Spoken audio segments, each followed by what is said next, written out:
नमस्कार, प्रारब्ध पर आप सभी का स्वागत। मैं अवनीश। सबसे पहले हमारी वीडियोस को लाइक जरूर किया कीजिए ताकि ये वीडियो ज्यादा से ज्यादा लोगों तक पहुंच सके। आप सबको पता है कि यूट्यूब की एक तरफा कार्रवाई की वजह से हमें पहले प्रतिबंधित किया गया और उसके बाद अब रीच का सवाल हमारे सामने खड़ा है। इसलिए आप लाइक करेंगे तो वीडियो आगे बढ़ेगा और आपने सब्सक्राइब तो कर ही रखा है, दूसरों से भी सब्सक्राइब कराएं और वीडियोस अगर पसंद आते हो तो उसे शेयर भी जरूर करें। हमारे साथ हैं रंजय त्रिपाठी जी। रंजय जी का स्वागत। लेकिन उसी के साथ दर्शकों, आज का ये वीडियो बड़ा दुख भरा वीडियो है। अहमदाबाद में कल इंडियन एयरलाइंस का जो प्लेन क्रैश हुआ, लंदन जा रहा था वो जहाज, 265, हालांकि क्रू मेंबर सहित केवल 242 यात्री ही उसमें सवार थे, लेकिन मौतों का आंकड़ा 265 है। 265 इस वजह से है कि टेक ऑफ के तुरंत बाद जब वो क्रैश किया तो सिविल हॉस्पिटल की मेस पे गिरा और वहां हमारे उदयमान डॉक्टर्स, निर्दोष, उन्हें कुछ पता ही नहीं, लंच कर रहे थे और उन्हें भी काफी संख्या में हताहत किया, जिनमें से मौतों का आंकड़ा 265 आ चुका है। सबसे पहले ये वीडियो शुरू करने से हम उन 265 दिवंगत आत्माओं को श्रद्धांजलि प्रस्तुत करते हैं, नमन करते हैं। उनके परिवारजनों के साथ जो दुख चल रहा है उसे कोई साझा नहीं कर सकता। इसी के साथ साथ गुजरात के भूतपूर्व मुख्यमंत्री जी भी मृतकों में शामिल हैं, हम उन्हें भी प्रणाम करते हैं। दर्शकों, हम या रंजय त्रिपाठी जी, हम कोई इन्वेस्टिगेशन अथॉरिटी नहीं है। हम ये भी थरोली नहीं जानेंगे और जानते हैं कि वो एक्सीडेंट कैसे हुआ, वो एक्सीडेंट क्यों हुआ, कल ही क्यों हुआ, अहमदाबाद से लंदन के विमान में ही क्यों हुआ। लेकिन जिस तरीके से आपको पता है कि रंजय त्रिपाठी जी एक टेक्निकल पर्सन है, उन्होंने काफी थरो रिसर्च किया और कल से मैं इनके सोशल मीडिया अकाउंट को फॉलो कर रहा हूं और इसलिए मुझे लगा कि हम आपके सामने कुछ ऐसे पॉइंट्स रखें जिसमें टेक्निकल बातें भी हों, उसी के साथ साथ रख रखाव, सुरक्षा, ऑपरेटिंग से जो उसका पक्ष है उस पर भी बातें हों, क्योंकि निश्चित तौर पर 265 लोगों की जान जाना ये छोटी बात नहीं है। भारत की लीडिंग और भारत की आप कह सकते हैं कि प्रतिनिधि एयरलाइंस, इंडियन एयरलाइंस के साथ ऐसा होना निश्चित रूप से अच्छी बात नहीं है। इसलिए हम इसके 3 पक्षों पर बात करेंगे। रंजय जी, सबसे पहले तो आपने काफी इसका एक टेक्निकल एनालिसिस अपने एफबी पे, अपने ट्विटर पे दिया, उसी की वजह से मैंने उसको पहले पढ़ा और मुझे लगा कि आपसे बात करनी चाहिए। तो कैसे आप इस पूरे एक्सीडेंट को देखते हैं, रंजय जी? जी, आपके दर्शकों को नमस्कार और सभी दिवंगत आत्मा को मेरी तरफ से भी श्रद्धांजलि। देखिए, ये जो प्लेन है, इसमें मैं 2-3 चीजों को लेकर के चलता हूं। पहला तो जब ये प्लेन जब क्रैश हुआ है, उसके पहले के जो उसके 5 मिनट रहते हैं कि वो बहुत इंपॉर्टेंट है। कोई भी प्लेन जब उड़ता है, उड़ने के पहले उसके बहुत ही थॉरो हर एंगल पे चेक होता है कि उस प्लेन में कितना फ्यूल है, उस प्लेन का वेट कितना है, उस प्लेन का कैरी वेट माने सामान से लेकर के लोगों के वजन को लेकर के वो सारी calculations before plane gets a push back वो सब चेक किया जाता है। प्लेन की सारी जो टेक्निकल जो पैरामीटर्स हैं वो सारे चेक किए जाते हैं। उनके सारे एक डेटा लॉग बुक होता है। आप जब भी देखेंगे कि भाई पायलट जो होते हैं उनके हाथ में बड़े बड़े ब्रीफकेस होते हैं 2, वो सारे के सारे चेक पॉइंट्स होते हैं। जब आप देखते हैं कि प्लेन उड़ने के पहले एक कुछ ग्रुप आता है, वो एक सेट ऑफ डॉक्यूमेंट्स में पायलट से साइन लेता है और अपने साइन करता है और एक सेट ऑफ डॉक्यूमेंट पायलट को देता है, एक सेट डॉक्यूमेंट उसके पास रहते हैं। इसमें प्लेन के क्या क्या चेकअप किए गए हैं सारे लॉग्स होते हैं। उसमें प्लेन के फ्यूल कितना है, प्लेन में फ्यूल कितना डाला गया, प्लेन की ओवरहॉलिंग कब हुई है, प्लेन के एज जो भी बेसिक मेंटेनेंस, वो सारा का सारा प्रोटोकॉल्स उसके ऊपर में तय रहता है। तो अब जब ये प्लेन की सारी डॉक्यूमेंटेशन पूरी हो गई, जब एवरीथिंग वाज ओके, तो प्लेन को पुश बैक मिला होगा। पुश बैक लेने के टाइम पे प्लेन एक पुशिंग ट्रॉली होती है, उसके कंट्रोल में होती है, वो कंट्रोल करते जाती है और पुश बैक होने के बाद में, रुक जाने के बाद में, जब वो कंट्रोल ट्रॉली दूर पे चली जाती है तो उसी जगह पे स्टेशनरी होकर के पायलट फिर से सारे चेक्स निकालता है, सारे चेक करता है पैरामीटर्स को, और उसी समय पर इंजन को ऑन किया जाता है। अब जब भी जो लोग हवाई यात्रा करते हैं वो देखेंगे पुश बैक के बाद अचानक से अगर एयर बोइंग के इंजन है तो एकदम से वू की आवाज आनी चालू होगी, और अगर एयरबस के इंजन है तो वो कुछ च्यू च्यू च्यू इस टाइप से स्टार्ट चालू होती है। मतलब अलग अलग आपको पता लगेगा, तो क्योंकि दोनों के इंजन अलग हैं, एक का रोल्स रॉयस इंजन बनाती है और इनके जी इंजन है। बोइंग के इंजन जी के जनरल इलेक्ट्रिक के हैं, और एयरबस के मोस्टली जो है वो सभी इंजन से रोल्स रॉयस के हैं। तो क्या होता है कि वहां पे सारा कुछ होने के बाद में engine is okay, all controls okay, तब उसके बाद जो है प्लेन जाता है रनवे पे। रनवे के जाने तक भी सारी चीजों को वो चेक करता है। एक पायलट जो कैप्टन होता है, एक को पायलट।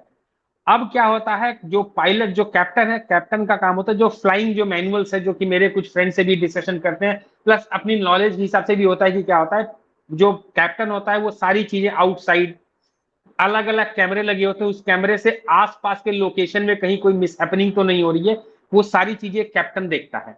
बर्ड हिट तो नहीं होगा, वो सारी चीजें वो कैप्टन देखता है। और प्लेन ऊपर जाने के बाद में जो उसके और जो पैरामीटर्स कंट्रोल्स होते हैं till attaining the maximum height, वो को पायलट करता है। को पायलट भी एक एक्सपीरियंस रहता है, पायलट भी एक्सपीरियंस रहता है।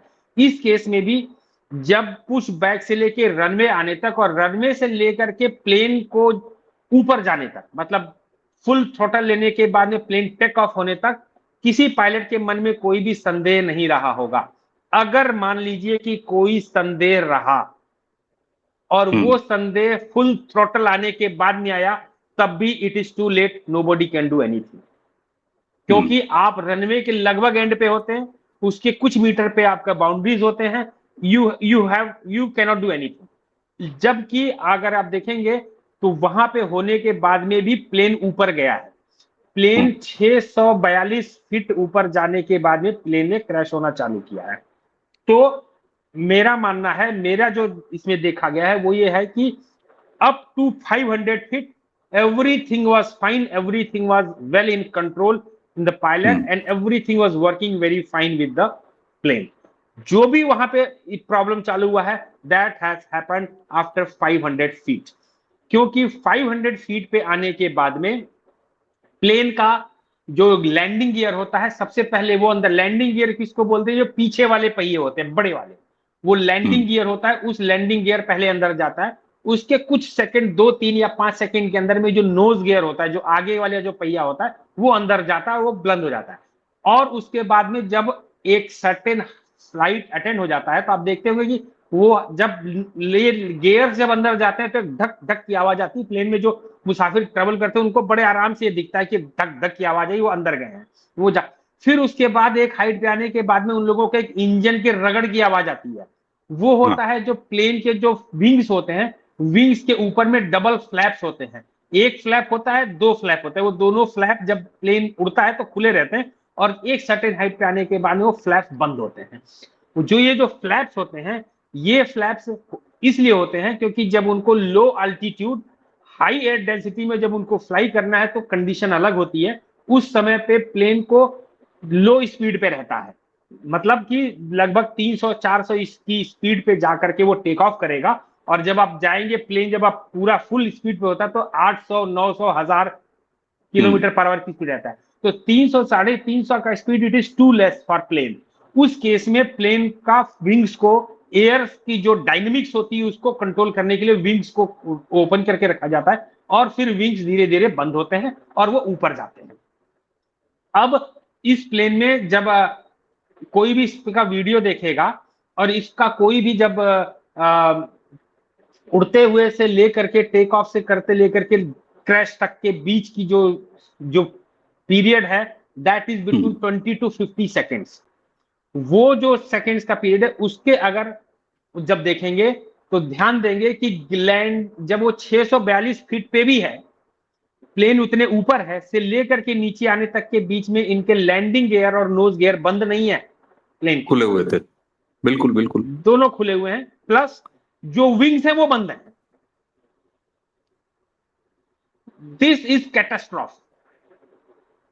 प्लेन एरोडायनेमिक्स की या एरोनॉटिक्स की लैंग्वेज में कि लैंडिंग गियर्स, नोज गियर खुला रहना और विंग्स का इतने लो हाइट पे बंद हो जाना, इट इज कैटास्ट्रॉफिक। क्योंकि जब लैंडिंग गियर नहीं बंद होगा और विंग्स बंद हो जाएंगे तो प्लेन जो है, जो पायलट होंगे उनको ऑटोमेटिकली ये फीलिंग हो जाएगी और ये होने लग जाएगा कि there is no thrust, there is no power in the engine. जैसा कि पायलट ने संदेश भेजा है, जो मुझे इंफॉर्मेशन आ रही है कि mayday engine no thrust, engine no power, sorry, ये उन्होंने जब भेजा है तो इसके दो सिचुएशन बनते हैं।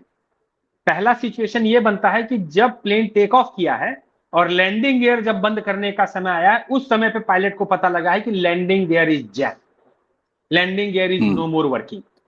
और लैंडिंग गियर को बंद करने के बाद में जब उनको जब लगा होगा कि दोनों इंजन में भी पावर नहीं आ रही है, सो दे क्लोज्ड इमीडिएटली द फ्लैप्स और उन्होंने उसको उस पे उड़ाने की कोशिश की है कि फुल पावर लेकर के इसको ऊपर ले जाया जाए, लेकिन इंजन को पावर, यस, जो कि उसको नहीं मिला है और वो प्लेन जो है वो क्रैश हो गया है।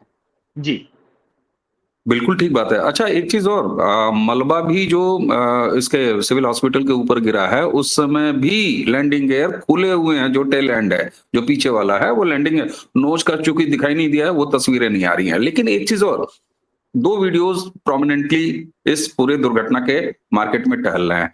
एक तो किसी छत से बनाया है, हम उसको जरा किनारे रखते हैं, लेकिन एक वीडियो जो एयरपोर्ट अथॉरिटी के सीसीटीवी से आया है, जिसमें कंप्लीट रनवे से टेक ऑफ करता हुआ वो विमान और उसके बाद ऊपर जाता हुआ बिल्कुल स्मूथ, और ऐसा लग ही नहीं रहा है। उसी में आपको लैंडिंग गियर भी खुले हुए दिखाई दे रहे हैं, हाइट का भी अंदाजा उसी में हो रहा है, और फिर उसकी वो डिप करता हुआ भी दिखाई दे रहा है। सवाल ये होता है कि आपने कहा कि लैंडिंग गियर जो है वो नहीं बंद हुए। एक आम आदमी के मन में ये आ सकता है कि साहब, जब प्लेन उड़ ही गया, लैंडिंग गियर अगर खुले हुए हैं, मतलब पहिया अगर खुला ही हुआ है, तो वो उसका बंद होना इतना इंपॉर्टेंट क्यों है? जी, पहिया का बंद होना तो एरोडायनेमिक्स के हिसाब से बहुत इंपॉर्टेंट है, क्योंकि पहिया जो होता है वो पहिया, एक तो पहला एरोडायनेमिक्स प्लस वो पहिया रन होता है इंजन से।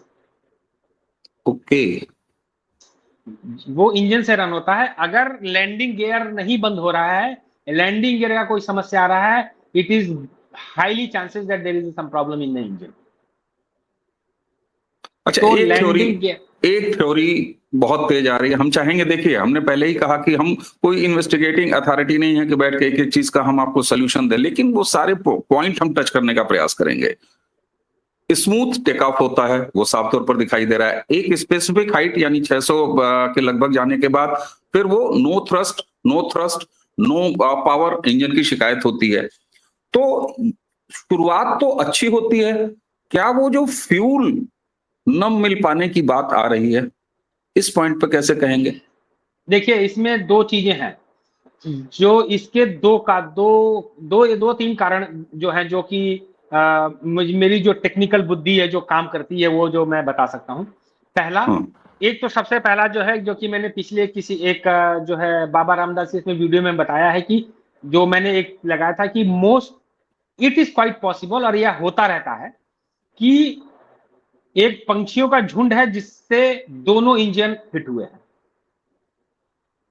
एक पंछियों का झुंड जिससे कि दोनों इंजन हिट हुए, और दोनों इंजन हिट होने से एक ये समस्या इंजन के अंदर में खड़ी हो गई।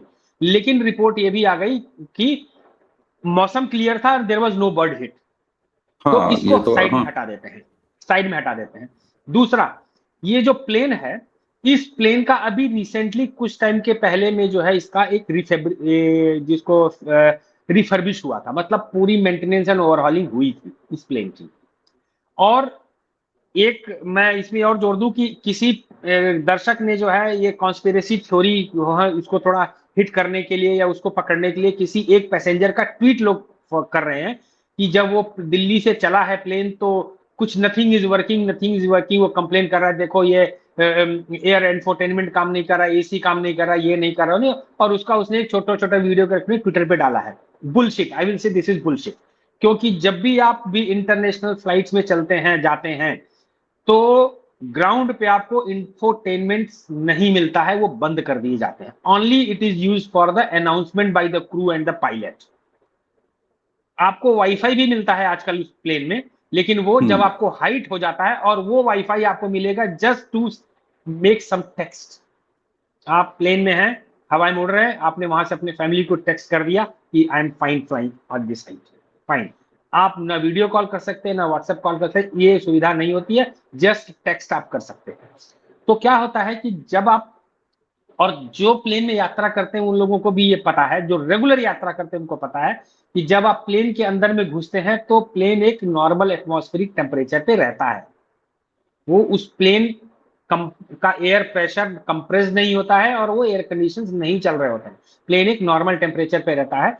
और जब प्लेन का डोर बंद किया जाता है तो उसके ब्लोअर्स ऑन रहते हैं, लाइट एयर कंडीशनिंग उसको ली जाती है जब तक कि वो टैक्सी करता है। और टैक्सी करने के बाद में जो रनवे पे आता है उसके पहले आपके वो एयर कंडीशनिंग बंद कर दी जाती है कि आपके इंजन को फुल थ्रस्ट से, आपका एयर कंडीशनिंग भी तो इंजन से ही चल रहा है, तो बंद कर दी जाती है। और उसके बाद में जब पायलट जब सीट बेल्ट संकेत हटा देता है तब जाकर के आपको फुल एयर कंडीशनिंग भी चालू होती है और आपके फ्लाइट इंफोटेनमेंट वगैरह वगैरह सारी चीजें वो चालू की जाती हैं। तो उसका complain is bullshit, it holds no point in investigation, इसका कोई इन्वेस्टिगेशन में, और उसका को कोई भी अगर उसको लेकर के कि प्लेन शुरू से खराब था, प्लेन में ये प्रॉब्लम थी वो प्रॉब्लम थी, प्लेन में तमाम समस्याएं थी, उस थ्योरी पे जा रहा है तो बुलशिट, इट इज कुछ नहीं, नल एंड वाइड। नेक्स्ट आता है कि बर्ड हिट हट गया, ये हट गया। नेक्स्ट आता है कि ये प्लेन अभी रिसेंटली मेंटेनेंस होकर के भी आया था, तो देर इज ए पॉसिबिलिटी कि मेंटेनेंस करने के टाइम पे, ये मैं पॉसिबिलिटी बता रहा हूं कि जब मेंटेनेंस इसका हुआ है उस मेंटेनेंस करने के प्रोसेस में एक दो फ्लाइट्स के बाद में या जो एक कुछ घंटे की फ्लाइट होने के बाद में इस प्लेन में कुछ ऐसी समस्याएं डेवलप हो चुकी आ गई जो कि जिसके टेक ऑफ करते ही it becomes major and it becomes a catastrophic mistake और ये प्लेन क्रैश कर गया। जी ठीक, बिल्कुल ठीक बात है।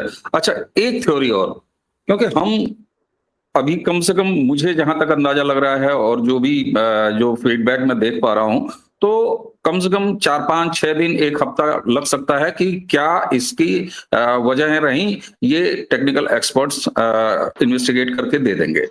लेकिन एक चलते चलते पॉइंट अंतिम और, क्योंकि जितने एंगल हैं डिस्कस हो रहे हैं उन एंगलों पर बात करना। साहब, साजिश, ये क्रैश एक्सीडेंट, हालांकि गृहमंत्री ने कहा, उनकी बाइट भी मैंने देखा, गृहमंत्री अमित शाह ने कहा कि एक्सीडेंट होते हैं, तो इसका मतलब है प्राइमा फेसी इसको एक्सीडेंट ही मान के चला जा रहा है, टेक्निकल जांच का विषय आगे है। लेकिन जिस तरीके से नए नए दर्शकों वार के तरीके आए हैं, आपने रशिया यूक्रेन वार के में अभी अभी देखा है, और तमाम तरह की जो नई विधाएं युद्ध की, और भारत युद्ध काल में है, इसमें निश्चित कहा जा सकता है ऑपरेशन सिंदूर हमारा पास्ट है। और जिस समय ये वीडियो आप देख रहे हैं दर्शकों, तो उधर इजराइल और ईरान के बीच में मामला शुरू हो चुका है। अगला वीडियो हमारा इसी पर आएगा। तो रंजन जी, ये साजिश वाला एंगल क्या इसमें देखा जाए, जब तब तक देखा जाए जब तक कि अंतिम कारण न पता चल जाए? जी, अंतिम कारण बहुत जल्दी ही पता लग जाएगा। कारण क्योंकि मैं जानता हूं अच्छी तरीके से कि बहुत सारे ऐसे सेंसर्स डेवलप किए गए हैं, इन इंजन्स में ऐसे सेंसर्स लगे होते हैं जो कि माइक्रोन साइज के होते हैं, फ्यू के होते हैं, और वो सेंसर्स तमाम इंजन के उन हर पैरामीटर्स की नैनो सेकेंड्स पे डेटा लॉगिंग करके वो सारा का सारा पैरामीटर्स जो है वो पायलट को केबिन में देते रहते हैं, कॉकपिट में, और वो सारा डेटा जो है वो ब्लैक बॉक्स में स्टोर रहता है। कई लोग ऐसा भी बोल रहे हैं, मेरे ही पोस्ट पे लिख के बोल रहे हैं कि अगर ब्लैक बॉक्स भी डिस्ट्रॉय हो गया हो तो, अगर आपको ध्यान हो तो लगभग 3 साल पहले, जब तक 3 साल पहले एक लुफ्थांसा का फ्लाइट जो है वो प्लेन, वो माउंट ब्लैंक, जिसको कि फ्रेंच में माउंट ब्लां बोला जाता है, हम लोग ब्लैक व्हाइट माउंटेन्स बोलते हैं, जिसके नाम के पेन वेन भी आते हैं, वो एक माउंटेन है एल्प्स में, उस माउंट ब्लां में वो प्लेन क्रैश किया या क्रैश कराया गया, जो कि थ्योरी कह रही है, क्योंकि कुछ खास मजहब के लोग उसको उड़ा रहे थे एंड ही फेल डाउन। वो जब गिरा है वो प्लेन, तो उतने 1000 फीट के ऊपर से आकर के नीचे गिर के जब वो ब्लास्ट किया, फिर भी उसकी ब्लैक बॉक्स मिल गया है, क्योंकि वो black box specially shock proof, fire proof, तमाम तरह के कैबिनेट्स में एक्सट्रीम कंडीशन क्लियर करने के लिए बनाया जाता है। बिल्कुल ठीक बात, उसकी और ये जो सेंसर जो इंजन के होते हैं, ये sensors most of the time में पाया गया है कि ये सेंसर्स पूरा प्लेन डिस्ट्रॉय होने के बाद भी दी सेंसर्स आर स्टिल एक्टिव, क्योंकि ये सेंसर जो हैं ऐसे होते हैं जो नॉर्मल हम लोग जो टेम्परेचर के लिए PT100 या RTD या थर्मोकपल्स यूज करते हैं वो नहीं होते हैं। ये specially ceramic materials, rare earth materials के बनाए जाते हैं जो अल्टीमेट एक्सट्रीम -60 से लेकर के +1700 डिग्री सेल्सियस के बीच पूरी एंटायरली टेस्टेड होते हैं। मैं एक दो टेस्ट में मैं खुद भी शामिल रहा हूँ कुछ एक इंस्टीट्यूट पे, क्योंकि हमारे देश में भी तो इंजन बनाने की तैयारी हो रही है, तो हमको भी ये सेंसर्स चाहिए। तो इन सेंसर की कुछ एक टेस्टिंग एक्सपेरिमेंट्स में मैं भी शामिल रहा हूँ, तो मैं जानता हूँ कि ये सेंसर्स ऐसे हैं जो कि ये जो प्लेन जला है इसमें से अगर खोजेंगे तो उस प्लेन के अंदर में कई सेंसर्स आपको सही सलामत वर्क करते हुए भी मिलेंगे। तो आपको सारा डेटा उसको जो उससे ले आपका पुश बैक से लेकर के और आपके क्रैश तक के बीच सारा डेटा वो ब्लैक बॉक्स दिखा देगा, पहली चीज। दूसरी चीज, देखिए कॉन्स्पिरेसी थ्योरी दो तरह की होती है। जैसे कि अगर हम इसको लोग जनरल आदरणीय जनरल बिपिन रावत जी से कंपेयर कर रहे हैं, मैं ये बताता हूं कि आदरणीय जनरल बिपिन रावत जी का conspiracy theory I can buy, क्योंकि उनके जहाज को गिराने से बहुत सारे देश के दुश्मन को फायदा मिलता था, क्योंकि वो एक ऐसे सेनाध्यक्ष जिन्होंने बहुत सारे आमूल-चूल क्रांतिकारी चीजें इस आर्मी में लेकर के आए। उनका और मनोहर पर्रिकर का बहुत बड़ा भारत के डिफेंस में देन है। तो मैं ये मान सकता हूं कि उनके प्लेन के साथ में कुछ किया गया और उनको चुपचाप मारा गया कि और किसी ने उसको क्लेम नहीं किया। लेकिन अगर मान लीजिए कि कोई कॉन्स्पिरेसी है and if some terrorist group has done it, तो जब तक कि वो टेररिस्ट ग्रुप क्लेम नहीं लगता है तब तक कि वो ऑथेंटिफाइड कैसे होगा? नहीं, बिल्कुल ठीक बात है। एक तो ये या तो वो क्लेम करें, नहीं या वो क्लेम करें तो हम मानते हैं कि हाँ भाई आपने गिराया है प्लेन, आपने कोई क्लेम नहीं कर रहा है तो हम किसी भी कहीं पे भी किसी इंसिडेंट को टेररिस्ट एक्टिविटी या एक ये और अभी नहीं मान के चल सकते, मैं नहीं मान के चल सकते। इसको हम लोग एक दो सुनिए मेरी 2 मिनट की और बात करते हैं। इसमें जो मेरी एक बहुत बड़ी एक्सपर्ट से बात हुई है जो कि एरोस्पेस फील्ड में ही है, उनका ये भी कहना है कि क्वाइट पॉसिबल लास्ट में ये भी निकल के आ सकता है कि जो कंडीशन थी प्लेन की, उस कंडीशन में जब when captain was handling outside things and co pilot although he was experience, लेकिन शायद he did a catastrophic mistake of not closing the landing gear, instead closing the wings. Okay, हाँ ये एक point है कि पहिया बंद करने की बजाय जो है विंग्स को बंद कर दिया गया। ये एक मैनुअल मिस्टेक भी हो सकती है, लेकिन कुल मिला के दर्शकों हमने जितने भी संभावित एंगल हो सकते हैं उस पर केवल बात की है, उसको केवल आपके सामने रखा है कि क्या हो सकता है, क्या संभावनाएं हैं। जांच जैसे ही आएगी तो जितने भी एंगल हैं, चाहे वो टेक्निकल हो, चाहे वो ऑपरेटिव लेवल पर हो, या जिस साजिश की बात की जा रही है, कोई एक्सीडेंट नहीं बल्कि ये हमले जैसी कोई बात, ये तीनों की तीनों संभावनाएं निकल के सामने आ जाएंगी। लेकिन तब तक हमें लगता है कि हमें ऑथेंटिक सोर्सेस से निकले हुए इंफॉर्मेशन का वेट करना चाहिए। और हाँ, मैं व्यक्तिगत रूप से अपने सभी दर्शकों से इस बात की अपील करूंगा कि बड़ी भयावह तस्वीरें, हमें इससे बचना चाहिए। उसे शेयर लोग कर रहे हैं, मेरी ये व्यक्तिगत, मैं नहीं जानता कि इसे लोग कैसे लेंगे, लेकिन इसे नहीं शेयर किया जाना चाहिए। कहानियां जिस तरीके से आ रही हैं, जी कंक्लूड करें जी।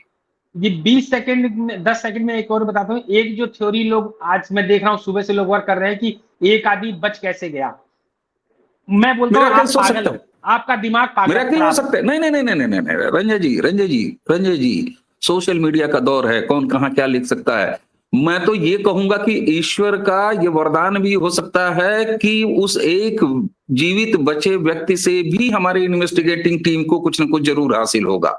तो वो ये भी है, और मिराकिल होता है, जिसको ईश्वर जिलाना चाहता है वो होता है। संयोग था, एक बार फिर चलते चलते 265 काल कवलित हुए सभी लोगों के प्रति हार्दिक संवेदना, उनकी मृत आत्मा को नमन, और उनके परिवार के दुख के साथ हम सभी देशवासी हैं। हमारे लिए एक ये गहरा धक्का है, निश्चित तौर पर भारत एविएशन इंडस्ट्री के लिए निश्चित तौर पर एक गहरा धक्का है। लेकिन इसी के साथ साथ हमें पूरी उम्मीद की जानी चाहिए कि इसकी दूध का दूध और पानी का पानी ये बाहर निकल के जरूर आएगा। रंजय जी, आपने हमें समय दिया, आपका बहुत बहुत धन्यवाद। दर्शकों, चलते चलते एक बार फिर कह रहा हूं, आपने देखा होगा प्रारब्ध के वीडियोस पे मैं ये नहीं कहा करता था लाइक कीजिए, सब्सक्राइब कीजिए, शेयर कीजिए, लेकिन क्या करिएगा, यूट्यूब जब आपका गला दबाने पर उतर आया हो तो ये कहना पड़ेगा। इसलिए वीडियोस को लाइक जरूर करिए। लाइक करने से आपका तो कुछ नहीं बिगड़ेगा साहब, लेकिन आपके प्रारब्ध का बहुत कुछ बनता है, क्योंकि वीडियो लाइक के अनुपात में ज्यादा से ज्यादा लोगों तक पहुंचता है। शेयर वीडियोस को जरूर कीजिए अपने ग्रुप्स में, अपने जानने वालों में, और चैनल आपने तो सब्सक्राइब कर ही रखा है, अपने इष्ट मित्रों से भी चैनल को सब्सक्राइब कराइए। तो रंजय भाई, आपको बहुत बहुत धन्यवाद। दर्शकों, इसी के साथ हमें और रंजय भाई दोनों को आज्ञा दीजिए। इजराइल और ईरान, इन दोनों के महामुकाबले के बारे में हम अगला वीडियो बहुत जल्द लेके प्रारंभ पर आपके सामने आएंगे। नमस्कार। नमस्कार।